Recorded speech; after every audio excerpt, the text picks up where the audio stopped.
From the moment our great president announced that he would run to serve our country, the shadow force has done everything in its power to change what God had set forth.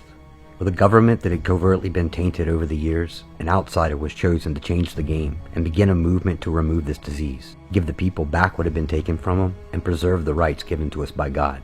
Many men have tried to make this change in the past and were removed in one way or the other.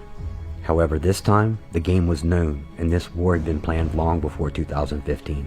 With the media well in the pocket of the antagonist and almost every politician either in bed with or extorted by the enemy, our great president still managed not only to win the election, but to fulfill more than just what he had promised the American people. But what most do not realize is what he is accomplishing outside of the public view. This will truly be his greatest achievements, and what will change our lives and history in ways that we never realized possible.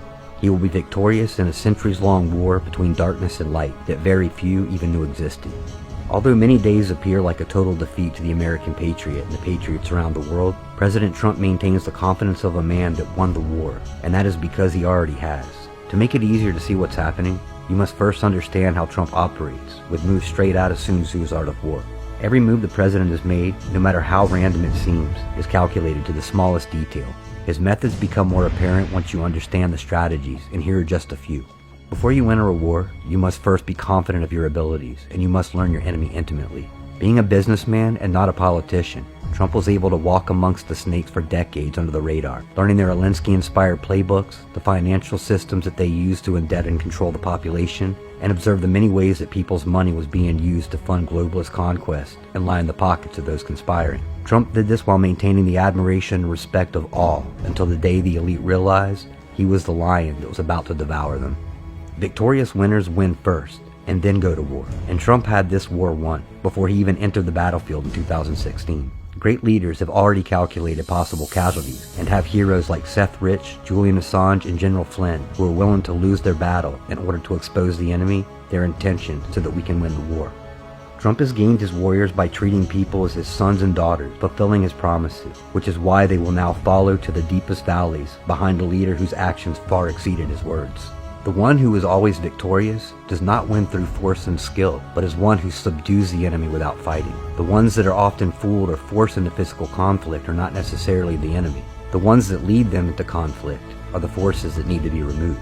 Like with Saudi Arabia, North Korea, China, and Iran, you show your agitator that they have nothing to gain by attacking you. You will diminish their enthusiasm to do so. You inspire the country's people by reminding them of the power they have over their leaders, while reminding those leaders who really has the power. Next, you build a golden bridge to retreat across by offering them something that will benefit their country while creating a sense of victory for everyone. Yet Trump's greatest attribute is his ability to confuse his enemy so that they cannot fathom his real intent. Strategic deception has been valuable for the president. When you are competent, appear incompetent. Appear weak when you are strong. Be extremely subtle, even to the point of appearing dormant. Always evolve and maintain flexibility, because any man can see a plan made for battle, but no man can determine a plan that never stops evolving. And this allows Trump to be the director of our enemy's fate. It also allows him to seize upon opportunities as they arrive, taking advantage of overconfidence. He has mastered the chessboard and controls all the pieces while brilliantly getting the enemy to slowly defeat themselves, leaving them unsure what to defend or who even to attack. He has roused his opponent into revealing their intentions as to expose its vulnerabilities. One way Trump does this is by creating an illusion of conflict where there may be none. As many of his administration is shuffled or moved around, people assume that he does not know what he's doing. Trump often even exchanges unpleasantries via social media and sound bites with those that were relieved of their duties. He does this with his allies and his enemies. Some of those exchanges have merit, but many others, such as Jeff Sessions, are nothing but kabuki theater, giving the deep state actors an insecurity of who they can trust. This also allows Trump loyalists a shadow to hide behind while they complete other unforeseen tasks. Finally, we come to the strategy that most involves us, the Trump supporters, the patriots, and the digital warriors, and that is targeting the enemies where they are not. Preparing the battlefield for where it's going to be instead of where we are. Everything Trump, the patriots, and those that have already given their lives in pursuit of bringing dark to light have done will be in vain without the world waking up to the tyranny and the truth and feeling the impact of what has transpired, so generations from now do not let this transpire again.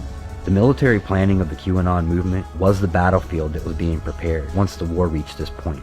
The information that has been archived and prepared through threads, videos, podcasts, and blogs reaches new eyes every day, despite the media push to portray us as violent conspirators. However, the number of new eyes fades in comparison to the amounts of viewers that will be searching for truth in this coming year. Many people that were on the fence will support Trump fully. Even those that stand firm in resistance now will be forced to see the truth and will stand by Trump's side in the end. All that will be left in resistance will be those that are guilty and those whose hearts are filled with hate and contempt. When this time comes, those that have spit on us and called us names will finally see the love us deplorables really have for the people. All people. They will see that our fists aren't clenched, but our arms will be open. We will not harp on the past, but we will move forward together, without division, without judgment, without hesitation, but with one common goal: freedom.